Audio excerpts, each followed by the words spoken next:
General Tokayev and Ms. Wyden, along with other ministers, ambassadors, excellencies, and UN partners. This weekend, we will celebrate Human Rights Day, the anniversary of one of the great accomplishments of the last century. Beginning in 1947, delegates from 6 continents devoted themselves to drafting a declaration that would enshrine the fundamental rights and freedoms of people everywhere. In the aftermath of World War II, many nations pressed for a statement of this kind to help ensure that we would prevent future atrocities and protect the inherent humanity and dignity of all people. And so the delegates went to work. They discussed, they wrote, they revisited, revised, rewrote for thousands of hours. And they incorporated suggestions and revisions from governments, organizations, and individuals around the world. At 3 o'clock in the morning on December 10th, 1948, after nearly 2 years of drafting and one last long night of debate, the President of the UN General Assembly called for a vote on the final text. 48 nations voted in favor, 8 abstained, none dissented, and the Universal Declaration of Human Rights was adopted. It proclaims a simple, powerful idea. All human beings are born free and equal in dignity and rights. And with the Declaration, it was made clear that rights are not conferred by government. They are the birthright of all people. It does not matter what country we live in, who our leaders are, or even who we are. Because we are human, we therefore have rights. And because we have rights, governments are bound to protect them. In the 63 years since the Declaration was adopted, many nations have made great progress in making human rights a human reality. Step by step, barriers that once prevented people from enjoying the full measure of liberty, the full experience of dignity, and the full benefits of humanity have fallen away. In many places, racist laws have been repealed. Legal and social practices that relegated women to second-class status have been abolished. The ability of religious minorities to practice their faith freely has been secured. In most cases, this progress was not easily won. People fought and organized and campaigned in public squares and private spaces to change not only laws but hearts and minds. And thanks to that work of generations, for millions of individuals whose lives were once narrowed by injustice, they are now able to live more freely and participate more fully in the political, economic, and social lives of their communities. Now, there is still, as you all know, much more to be done to secure that commitment, that reality and progress for all people. Today, I want to talk about the work we have left to do to protect one group of people whose human rights are still denied in too many parts of the world today. In many ways, they are an invisible minority. They are arrested, beaten, terrorized, even executed. Many are treated with contempt and violence by their fellow citizens, while authorities empowered to protect them look the other way, or too often even join in the abuse. They are denied opportunities to work and learn, driven from their homes and countries, and forced to suppress or deny who they are, to protect themselves from harm.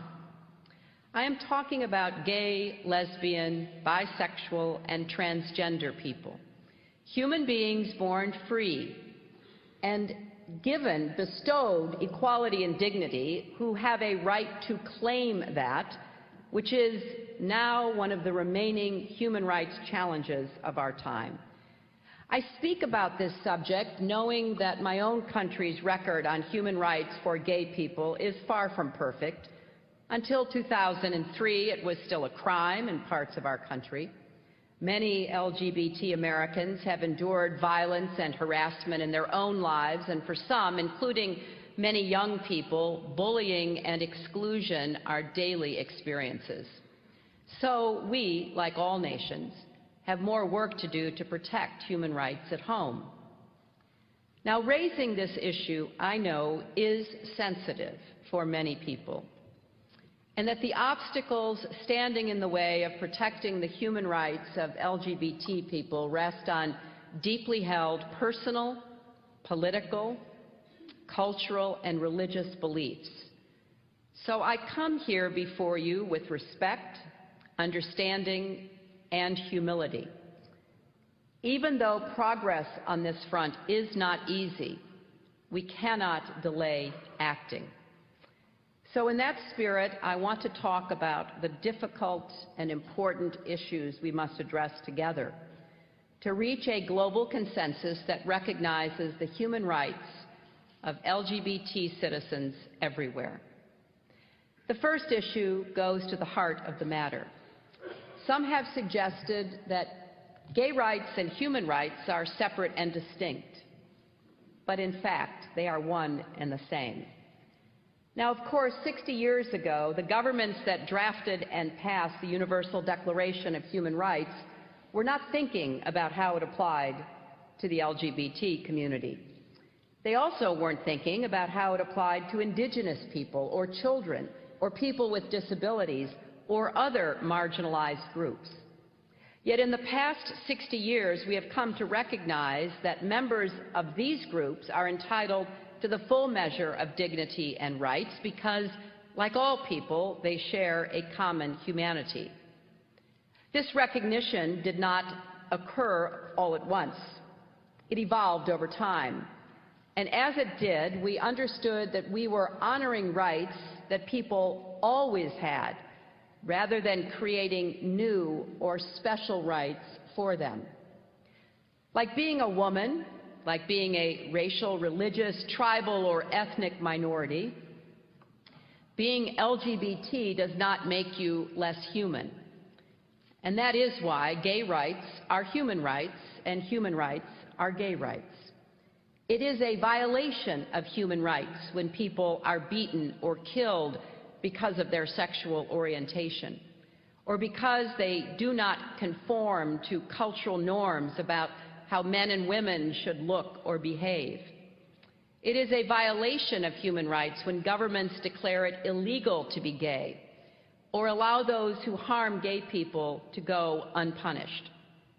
It is a violation of human rights when lesbian or transgendered women are subjected to so-called corrective rape or forcibly subjected to hormone treatments, or when people are murdered after public calls for violence toward gays, or when they are forced to flee their nations and seek asylum in other lands to save their lives. And it is a violation of human rights when life-saving care is withheld from people because they are gay, or equal access to justice is denied to people because they are gay, or public spaces are out of bounds to people because they are gay. No matter what we look like, where we come from, or who we are all equally entitled to our human rights and dignity. The second issue is the question of whether homosexuality arises from a particular part of the world. Some seem to believe it is a Western phenomenon, and therefore people outside the West have grounds to reject it. Well, in reality, gay people are born into and belong to every society in the world. They are all ages, all races, all faiths. They are doctors and teachers, farmers and bankers, soldiers and athletes. And whether we know it or whether we acknowledge it, they are our family, our friends, and our neighbors. Being gay is not a Western invention. It is a human reality.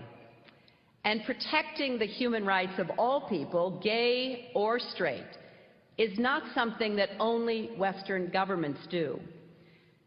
South Africa's constitution, written in the aftermath of apartheid, protects the equality of all citizens, including gay people. In Colombia and Argentina, the rights of gays are also legally protected. In Nepal, the Supreme Court has ruled that equal rights apply to LGBT citizens. The government of Mongolia has committed to pursue new legislation that will tackle anti-gay discrimination. Now, some worry that protecting the human rights of the LGBT community is a luxury that only wealthy nations can afford. But in fact, in all countries, there are costs to not protecting these rights. In both gay and straight lives lost to disease and violence, in the silencing of voices and views that would strengthen communities, in ideas never pursued by entrepreneurs who happen to be gay. Costs are incurred whenever any group is treated as lesser or the other, whether they are women, racial or religious minorities, or the LGBT. Former President Mogai of Botswana pointed out recently that for as long as LGBT people are kept in the shadows, there cannot be an effective public health program to tackle HIV and AIDS. Well, that holds true for other challenges as well. The third and perhaps most challenging issue arises when people cite religious or cultural values as a reason to violate or not to protect the human rights of LGBT citizens. This is not unlike the justification offered for violent practices toward women like honor killings, widow burning, or female genital mutilation. Some people still defend those practices as part of a cultural tradition, but violence toward women isn't cultural, it's criminal. Likewise with slavery, what was once justified as sanctioned by God is now properly reviled as an unconscionable violation of human rights. In each of these cases, we came to learn that no practice or tradition trumps the human rights that belong to all of us. And this holds true for inflicting violence on LGBT people, criminalizing their status or behavior, expelling them from their families and communities, or tacitly or explicitly accepting their killing. Of course, it bears noting that rarely are cultural and religious traditions and teachings actually in conflict with the protection of human rights. Indeed, our religion and our culture are sources of compassion and inspiration toward our fellow human beings. It was not only those who justified slavery who leaned on religion, it was also those who sought to abolish it. And let us keep in mind that our commitments to protect the freedom of religion and to defend the dignity of LGBT people emanate from a common source.